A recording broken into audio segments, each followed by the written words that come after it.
In this video, my intention is to reflect back what I am getting from the extended / transcendent naturalism talks between John Vervaeke and Gregg Henriques, as well as those from St. Photios orthodox theological seminary.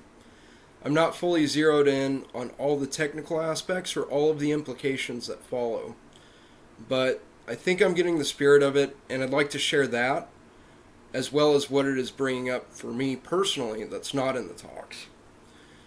It would seem that the materialist reductionist worldview explains away everything mysterious. Every source of wonder gets demystified. Everything can be explained. Even love has been reduced to a chemical process, an example which Dr. Vervaeke often points to. We are disillusioned by scientific explanations.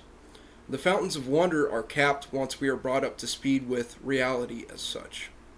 We give up looking for sources because we feel that they are illusory and will be proven foolish in short order, with many precedents to validate this concern. Everything just behind the cutting edge is instantly anachronistic. Believe today, be ridiculous tomorrow. In this way, our basic capacity for reverential awe and wonder atrophies under the threat of social sanctions such as loss of credibility. Unless you have none to start with. Then, unencumbered by such constraints and concerns, you get to be curious and explore. Maybe this has something to do with the dread plague of autodidacticism among the plebeians.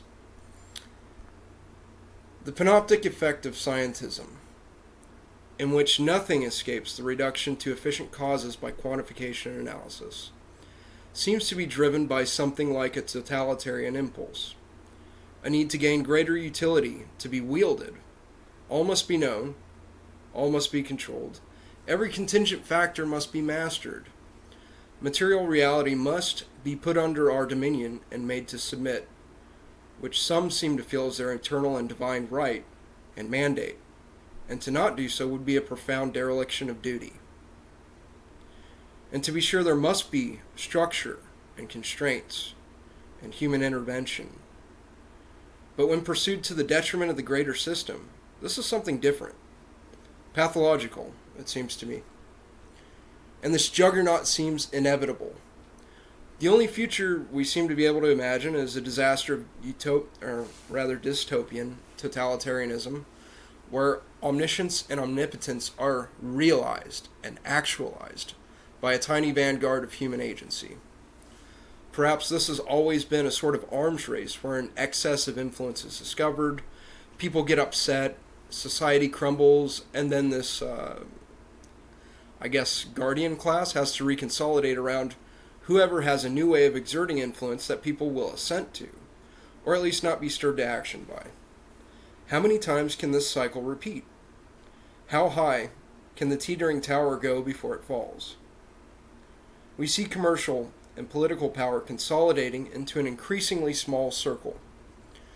Small, or at least community-integrated businesses being driven under by economic forces, followed closely by Leviathan corporations who move in and occupy the space left, or else buy up the survivors.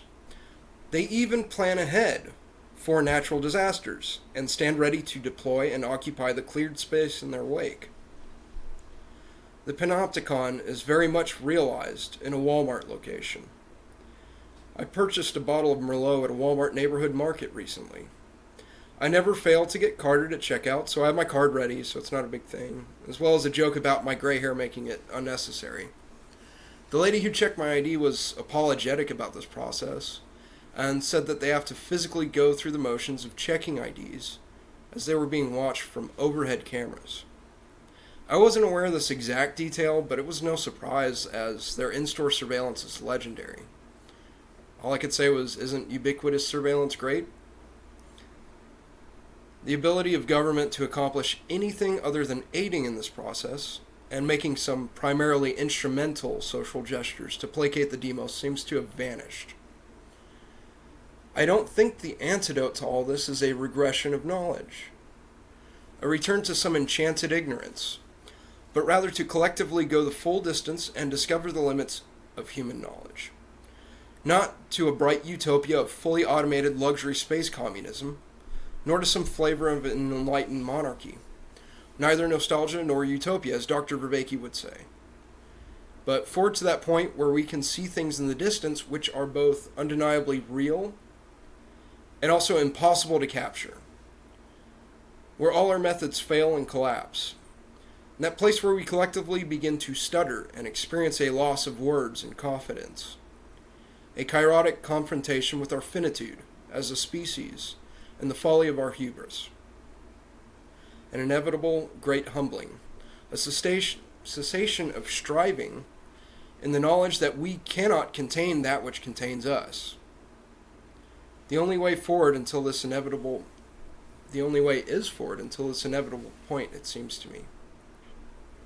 And we seem to be nearing that point. John's work on extended or transcendent naturalism seems to be afforded by this approaching kairos, and I'm very excited to see where it goes. It seems like a much-needed antidote to the pernicious effects of the failure to account for and the denial of immutable aspects of reality which is driving and has long driven so many perilous dynamics in our world, both individually and collectively. Think about the very notion of a cost externality. This is delusional, magical thinking and will necessarily result in disaster when the limits are reached. You can't keep sweeping dirt under the rug and blaming the lumps on a bad floor. Reality will check this kind of behavior, and the longer this is deferred, the harder will be the fall. I'm afraid that the fall threatens to be massive no matter what at this point, and I don't look forward to what it may portend. And by the way, I think accelerationism is at least a terribly misguided position, to be charitable. My hope is that through a turning towards concilience, we can escape the dynamics which are driving this process. What if our institutions began to see the cliff ahead and shifted their efforts to stop using the pursuit of accumulation as a survival strategy, like some mindless animal defending a horde, and move towards fostering greater cooperation and distributed, resilient, complex networks? People truly regarded as ends, not merely as means, in the ultimate sense, not in the sense that one would feed and protect livestock so long as it remains profitable to do so. What if average people were not merely driven by consumerism and precarity like a carrot and a whip, but were moved by a sense of love and community, and of responsibility to and for each other? What does that look like in practice, as opposed to the people as investment livestock sort of dynamic? I find it very interesting that across the political divide, many of the same ideas have their time in different camps. Some things are just true no matter who is saying them, and if you find yourself attacking the truth because you're doing polemics, all you're doing is help muddy the waters. I've done it. I've gotten passionate and zealous and lost sight of what is valuable. And that's the time for aporia and metanoia, not for blindly driving on.